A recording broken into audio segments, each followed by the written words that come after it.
Hey, welcome back to another YouTube video. So happy to have you joining us here today. I'm Rachel. And I'm Jessica. We are the Certified Occupational Therapy Assistants with Harkla. And today we're going to talk about postural control and balance and 7 activities that you can do to help. What the heck is postural control?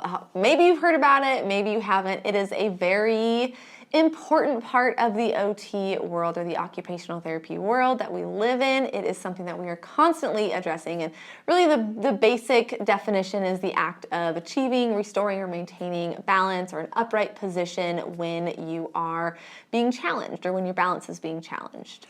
So we use postural control when we are walking or running, when we're riding a bicycle, when we are sitting in a chair. Right now, Rachel and I are using our postural control to make sure that we're upright in a chair. But we also use postural control if we were to trip walking down the street, or what would be another one? Sitting on the toilet, right? Because you have to incorporate trunk rotation, you have to maintain that upright position, you have to weight shift side to side. Anytime you have to kind of activate your core, even sitting in a car. When you're going around a turn, you have to activate your core muscles so that way you don't completely fall off the side of the chair. Unless you're playing the corners game. Yes, yes. Now for our children, they use postural control with everything they do as well, especially during play. So if they are on a playground and they're going down the slide, if they are on a swing, if they're going across the monkey bars, or just transferring from one piece of equipment to the next, they're using so much postural control to keep their body upright and not just fall on the ground. A couple other times that you would use postural control, or a child would use postural control, sitting at the dinner table or the meal table, maintaining an upright position to ride a bicycle or climb the stairs. What else? Getting dressed. Oh, yeah. Yeah, especially, putting on pants if they're having to lift one leg up and they're balancing, or taking their shoes on and off. All of that requires good postural control. Climbing, rock climbing. Oh, yeah. Playing on a merry-go-round. I mean, you can think I wish there were more merry-go-rounds. I do too. So anyways, you can see that you incorporate postural control, or you are required to use postural control for everyday activities.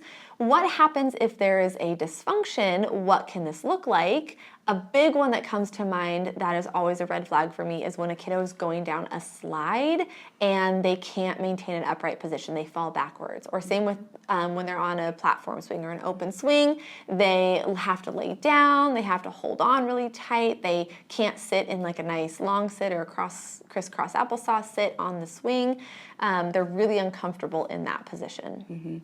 Now, there is a subtype of sensory processing disorder that is related to postural control, and it goes along with dyspraxia, and it's when your body just can't motor plan and coordinate movements for functional activities. And this is going to cause challenges with so many things. Like Rachel said, playground activities. It's going to cause challenges with getting dressed, with sitting at the table to eat. Oftentimes these kiddos look very almost lethargic, and like they don't want to move fast, or they can't move fast, and they can't react quickly to the changes in balance because their postural control is not working the way it should. Yeah, so they might be called lazy or weak, or they might have poor endurance, but really it's not that they are lazy or they don't want to do these activities. It's that they physically can't, or it's extremely difficult for them. And do kids want to do things that are more challenging than they should be? No, of course not. Adults don't even want to do that. So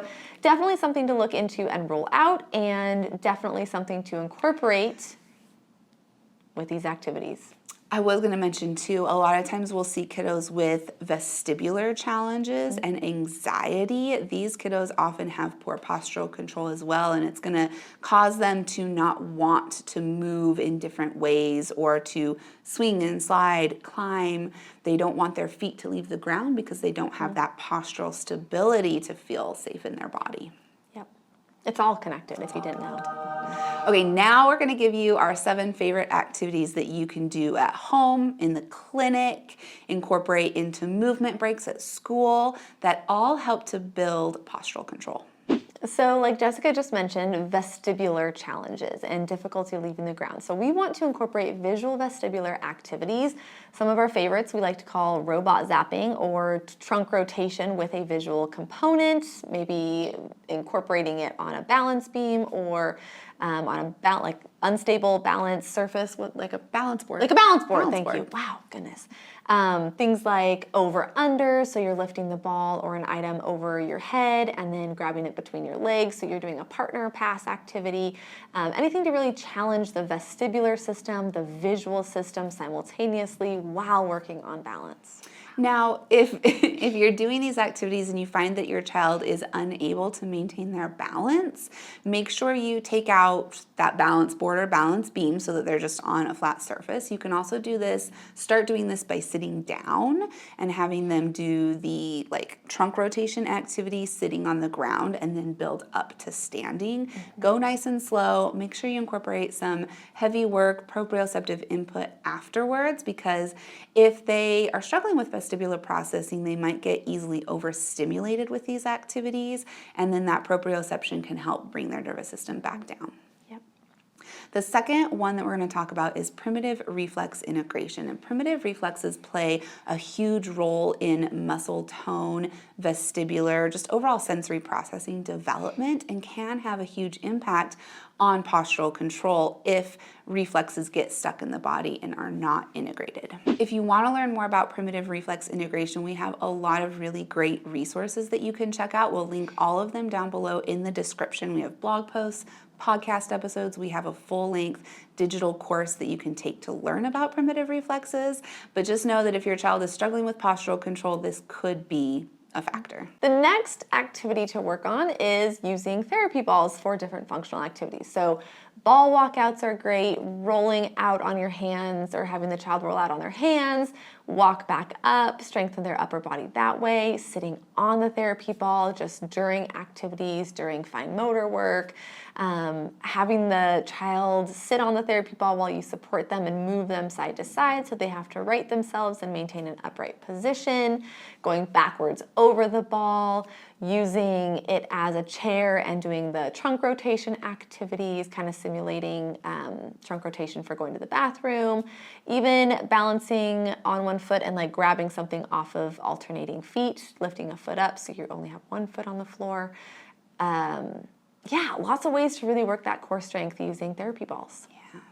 The next one is going to be to incorporate balance beams and balance boards. And Rachel did mention these already, but you can use these in a variety of ways during obstacle courses, during sensory diet activities. You can have your child stand on a balance beam and play catch with them, or maybe they're playing catch with the wall and they have to keep their balance on that balance beam while their head and their eyes are moving, while their arms are reaching outside of their base of support. So balance beams and balance boards are great to incorporate for any activity. If your child can maintain their balance, that's the trick. And if you are finding that it's too difficult, then you just want to modify it down so they can build up. The next one is bilateral integration. So using different activities, different motor movements that really facilitate that bilateral coordination. We love cross crawls, we love jumping jacks, cross-country skis, and things like Zoom ball with a little football that you have to open your hands and shoot it to the other person. Doing it in a variety of different positions. So in a tall kneel, in a split kneel, on a therapy ball, on one leg. On a balance beam. On a balance beam, on a balance board, on a balance stone, on a balance pod. What's a balance pod? I was just saying how many times I could say balance. That's a lot of balance. Yeah, you get the idea. Anytime that you are challenging the core and working on the bilateral coordination of the upper body, it's a great postural control activity. The next one is to use a Bosu balance ball to challenge the balance. So similar to like a balance beam or a balance board, you're going to use the Bosu for a variety of activities. Some of my favorites are just jumping on the Bosu. It's a very bouncy surface, and actually jumping on it over and over is quite challenging. And maybe you do jumping on and off the Bosu. You can have your child do like plank walkout. It's kind of like a ball walkout, but it's on the Bosu, so it's more stable. You can also flip the Bosu upside down and have your child get on their hands and their knees on the Bosu when it's upside down, and that's a really good postural control activity. Yep.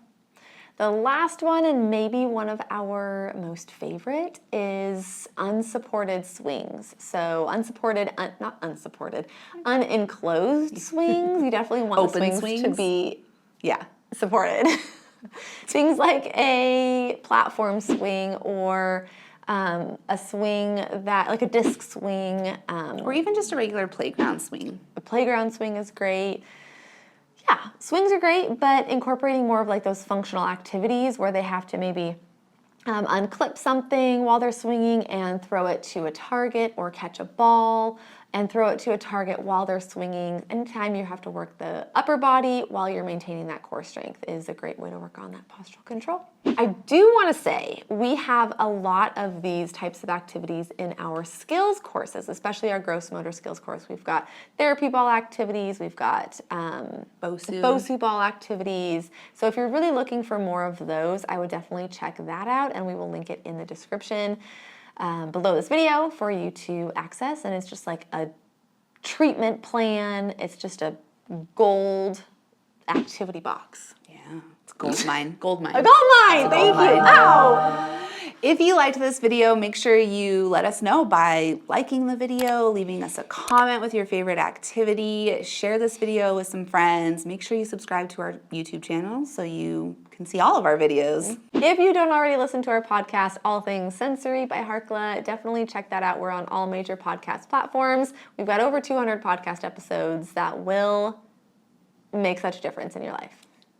Also follow us on social media. We're at Harkla_family, as well as at All Things Sensory Podcast. Thank you so much for hanging out with us. Just a reminder, if you are feeling uncomfortable by your child's skills, concerned in any way, make sure to seek out an occupational therapy evaluation in person, because nothing beats in-person OT services. Nope. All right, thanks for being here, and we will talk to you next time.